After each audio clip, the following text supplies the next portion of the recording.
देखिए, बजरंग दल एक उत्पाती संगठन है, तोड़फोड़ करने वाला संगठन है। तो उन्हें तो हर जगह तोड़फोड़ करनी है, कभी वैलेंटाइन डे पे करते हैं, कभी क्रिसमस पे करते हैं। उनका अपना एक विचार है, उनकी अपनी एक आइडियोलॉजी है। लेकिन मैं बजरंग दल को आतंकवादी संगठन नहीं मानता। तो मुझे लगता है बजरंग दल पे पाबंदी लगाने की जो बात है वो उसमें कोई तथ्य नहीं है। बजरंग दल पर पाबंदी लगाना, क्योंकि पाबंदी तो जो राष्ट्र विरोधी दल होते हैं, जो आतंकवादी संगठन होते हैं, उन पे लगाई जानी चाहिए। मैं बजरंग दल को उत्पाती संगठन तो मानता हूँ, लेकिन बजरंग दल को आतंकवादी संगठन नहीं मानता। और बजरंग दल में जितने भी लोग हैं, जितने भी बच्चे हैं, मैं उनसे यही कहना चाहूँगा कि देश की संपत्ति को नुकसान ना पहुँचाएं, और अगर पहुँचाएंगे तो राज्यों की सरकार के पास ये अधिकार है कि उनके खिलाफ कार्रवाई करें। ये महाराज, जिस तरह से पूरे मुद्दे को मोदी जी ने उठाया, पहले कि राम पे प्रतिबंध की बात कर रहे थे, अब बजरंगबली पे प्रतिबंध लगाने की बात कर रहे हैं, बंद करने की बात कर रहे हैं। देखिए, मोदी जी को महारत हासिल है, विषय कोई भी हो उसे अपने फ़ायदे के लिए वो दूसरा स्वरूप प्रदान कर देते हैं। मोदी जी इस बात के मास्टर हैं। लेकिन कांग्रेस पार्टी का जहाँ तक स्टैंड है वो बड़ा क्लियर हो चुका है। वहाँ वीरप्पा मोइली जी ने भी स्पष्ट कर दिया है, और DK शिव कुमार जी वहाँ के प्रदेश अध्यक्ष हैं, उन्होंने ये बात स्पष्ट कर दी है कि बजरंग दल पे पाबंदी लगाने जैसा कोई प्रस्ताव हमने नहीं किया है। क्या देख रहे हैं सर, क्या देख रहे हैं कर्नाटक में कांग्रेस की सरकार बनेगी, ऐसा हमारा विश्वास है।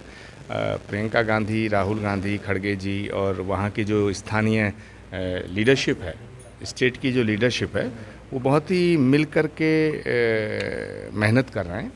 और वहाँ की जनता बीजेपी के शासन से और बीजेपी की सरकार में जो भ्रष्टाचार हो रहे हैं, 100 करोड़ रुपया इकट्ठा मिल रहा है, बीजेपी के नेता वहाँ लूट रहे हैं, तो मुझे लगता है कि परिवर्तन होना सुनिश्चित है और कर्नाटक में हमारी पूर्ण बहुमत की सरकार बनेगी। उत्तराखंड में एक अभियान चल रहा है अतिक्रमण हटाने का, सरकारी ज़मीनों से लैंड जिहाद को लेकर मजारें हटाई जा रही है। नहीं, सरकारी ज़मीनों पर देखिए, सरकारी ज़मीनों पर अगर कुछ बना हुआ है उसे सरकार हटाती है तो ये सरकार का फैसला है। सरकार इसका नाम दे रही, लैंड जिहाद का नाम देके सरकार, क्योंकि बीजेपी की है। बीजेपी की हमेशा हर चीज़ को हिंदू मुसलमान करती है, लेकिन भारत जितना हिंदुओं का उतना मुसलमानों का है। तो सही मानते हैं सर?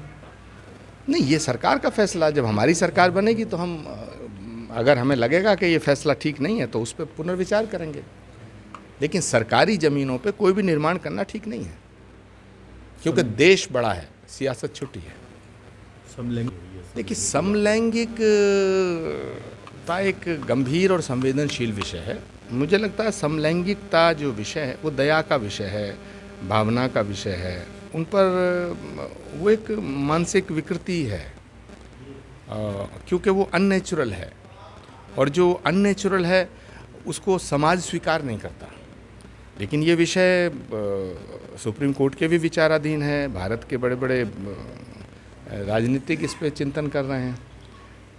अब फैसला जो कुछ होता है उसके बाद बात करेंगे। एक बहुत बड़ी मांग उठ रही है हरिद्वार से, क्योंकि संत बाहुल्य क्षेत्र है, एक संत को टिकट देने की बात, कि संत को टिकट दिया जाए। आप ही एक संत हैं।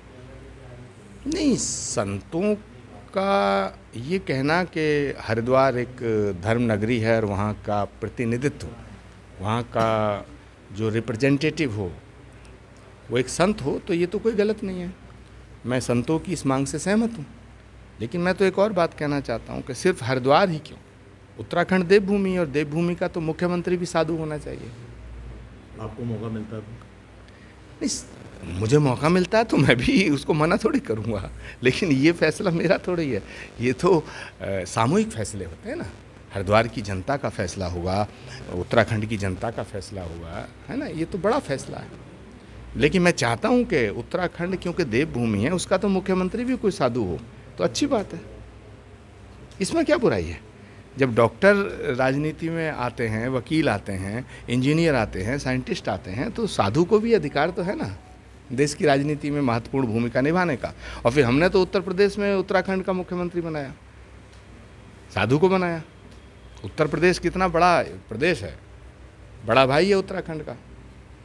तो ये विषय मांग के जो विषय होते हैं इसमें कोई पाबंदी नहीं होनी चाहिए। अगर साधुओं ने ये मांग की है, संतों ने ये मांग की है कि हरिद्वार का जो सांसद हो वो साधु हो, तो ठीक है। बीजेपी को चाहिए कि वो भी साधु को टिकट दे, कांग्रेस को चाहिए वो भी साधु को टिकट दे, आम आदमी पार्टी को चाहिए वो भी साधु को टिकट दे। हर एक पॉलिटिकल पार्टी से मैं मांग करता हूँ वो सब संत लड़ाएं, जो संत जीत जाएगा वो सांसद बन जाएगा।